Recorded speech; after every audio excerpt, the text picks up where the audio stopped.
Hi, I'm Nick Solano, golf shop assistant here at Carrying Place, and today I'm going to be talking about some of the most common rules amateurs deal with while playing a golf round.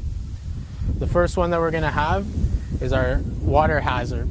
When a player hits into a water hazard, there's two types. There's the yellow stake water hazards, and there will be a red stake lateral hazard, which I will talk about shortly. So when hitting into a hazard, you have two options. Your first option is to go back from where you originally hit your first golf ball, drop as close as possible to that point, and hit the ball again, incurring a one-stroke penalty. Your second option is to pick out where you hit into the hazard, then take your ball and line up with a pin, and you can go back as far as possible, dropping the ball and playing your next shot from there, incurring, again, a one-stroke penalty. So our second type of water hazard is our lateral water hazard. It is defined by a red stake and or a red line throughout the hazard.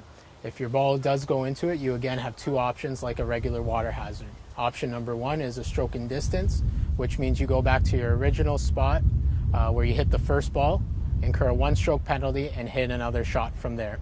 Your second option is to take a club, find your point of entry. So if this stake is my point of entry into the hazard, I measure out 2 full club lengths. I then take a tee, mark that spot, and proceed to drop my ball from that spot,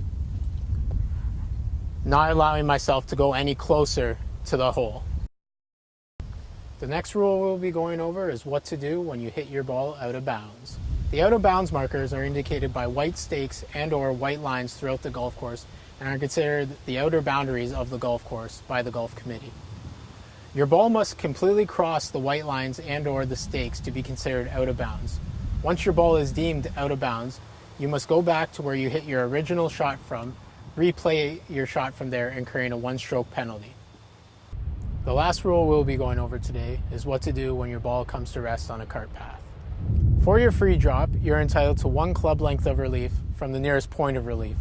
So what that looks like is, you mark out your nearest point of relief at 1 club length, mark it, proceed to pick up your ball and drop it from a shoulder's height.